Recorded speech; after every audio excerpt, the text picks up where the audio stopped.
Welcome to Footsteps of the Ancients, where we explore the people, the journeys, and the stories that shaped human history. In the 7th century, a young monk became a fugitive from the Tang Empire. Under the cover of darkness, he slipped out of China's imperial capital, disguised as a refugee. If he was caught, his journey would be over before it had even begun. But he wasn't running from justice, he was running toward the truth. This is the true story of one of history's greatest journeys. Today, let's follow in his footsteps.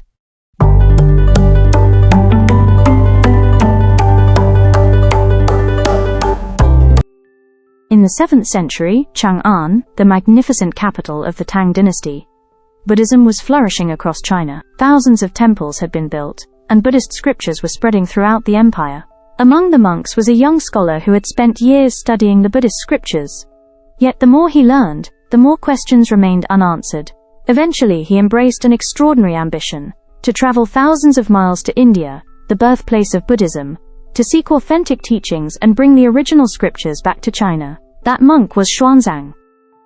To many people, his name may already sound familiar. Centuries later, he became the inspiration for the legendary monk Xuanzang in the Chinese classic Journey to the West. But behind the demons, magic and folklore lies the true story of an extraordinary man. And the real story is even more remarkable than the legend itself. There is one fact that very few people know. When Xuanzang decided to begin his journey, the Tang government had strictly forbidden its people from leaving the empire without permission. That meant that from the very first day of his expedition, he was technically an outlaw. Having slipped out of Chang'an under the cover of darkness, he now found himself a wanted man. Before he even crossed the borders of China, Xuanzang lived with the constant fear of being captured by imperial soldiers, who held strict orders to stop any illegal travelers and force them back. Yet despite the risks, he kept moving forward. No one could have imagined that this young monk was about to travel thousands of miles. And no one knew that his journey would reshape the history of Buddhism in East Asia and become one of the most celebrated expeditions of the past 1,000 years. Leaving Chang'an behind, Xuanzang headed west along the Hexi Corridor, the vital gateway that connected China with the civilizations beyond its borders. He crossed the unforgiving Taklamakan Desert, a place so deadly that ancient travelers called it the Sea of Death. Beyond the desert lay towering snow-covered mountains and a chain of kingdoms scattered along the ancient Silk Road. Regions that today are part of Kyrgyzstan, Uzbekistan, Afghanistan, and Pakistan. Every step of the journey was filled with dangers that could claim a traveler's life at any moment. According to Xuanzang's own writings, there were times when he wandered across endless seas of sand.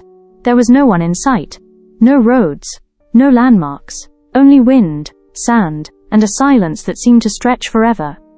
Yet turning back was never an option. Beyond those deserts and snow-covered mountains lay India, the land he had resolved to reach years before.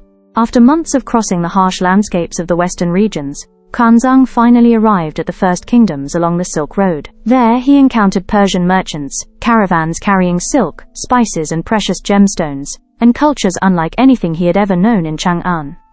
Every new land he entered revealed an entirely different world. Wherever he found Buddhist monasteries or monks, he stopped to learn. He listened to teachings delivered in unfamiliar languages. He carefully recorded the customs, traditions, and everything he witnessed along the way. Years later, these observations would be compiled into the Great Tang Records on the Western regions, a remarkable account that still helps historians understand Central Asia and India as they were more than 300 years ago. After years of traveling across Central Asia, the land he had dreamed of for so long finally appeared before him. It was India, the birthplace of Buddhism. Upon arriving, Xuanzang discovered that India was far larger and far more diverse than he had ever imagined. Over the following years, he journeyed across the Indian subcontinent, visiting the sacred places associated with the life of the Buddha. He traveled to Lumbini, where the Buddha was born. He visited Bodh Gaya, where the Buddha attained enlightenment beneath the Bodhi tree. He stood in Sarnath, where the Buddha delivered his first sermon after his enlightenment. And he traveled to Kushinagar, where the Buddha entered parinirvana. Eventually, he arrived at Nalanda, the greatest center of Buddhist learning in the world at that time. determined to study the original teachings of Buddhism in the very land where they had first emerged. The place he had known only through sacred scriptures now stood before his own eyes. Nalanda was far more than a monastery. It was one of the world's earliest great universities, home to thousands of monks and scholars from across Asia. There, Xuanzang spent years studying Buddhist scriptures, mastering Sanskrit, and debating with the greatest scholars of his age. The reputation of the monk from China spread far and wide. He was no longer an anonymous traveler on the Silk Road. He had become a respected scholar in the very homeland of Buddhism. After years of study and research at Nalanda, Xuanzang had finally achieved the goal that had brought him there. Had he wished, he could have remained in India for the rest of his life. But he never forgot why he had left Chang'an all those years before. He had not come simply to learn. He had come to bring knowledge home. After nearly 2 decades away from his homeland, Xuanzang began his journey back to China. This time, he was no longer the unknown monk who had quietly slipped out of Chang'an under the cover of darkness. He returned with the respect and admiration of the kings, monks, and scholars he had met along the way. Historical records tell us that Xuanzang carried hundreds of Buddhist scriptures, sacred relics, statues, and countless notes collected during his years in India. Kings and Buddhist communities helped provide escorts, transport, and supplies to ensure these priceless treasures made the long journey home. In 645 CE, after 17 years abroad, Xuanzang finally returned to Chang'an. News of his arrival spread quickly throughout the imperial capital. The monk who had once left the city in secret was welcomed home as a hero, but for Xuanzang, the journey was far from over. For nearly the next 20 years, he devoted himself to translating the scriptures he had brought back from India. Under his leadership, millions of Chinese characters were translated from Sanskrit, laying the foundation for East Asian Buddhism for centuries to come. To preserve these precious scriptures, the giant wild goose pagoda was built in Chang'an. It was completed in 652 CE, during the reign of Emperor Gaozong of the Tang dynasty. Day after day, Xuanzang worked among towering stacks of manuscripts, surrounded by students and fellow monks from across the empire. The young traveler who had once crossed the deadly Taklamakan desert alone, now spent the final years of his life sharing the knowledge he had brought back from the land of the Buddha.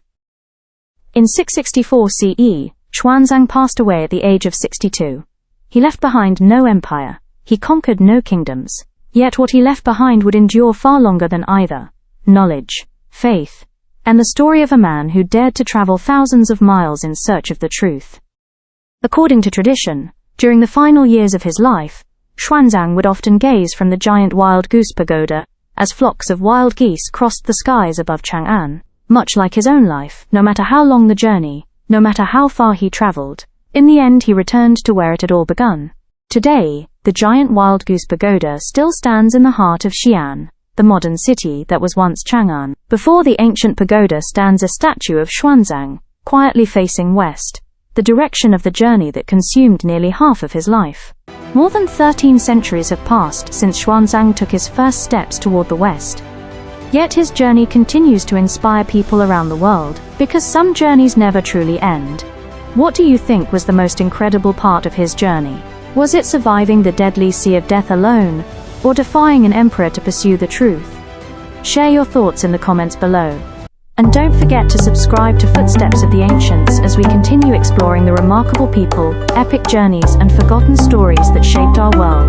Because the greatest journeys don't just change history, they change the lives of those who dare to take the first step.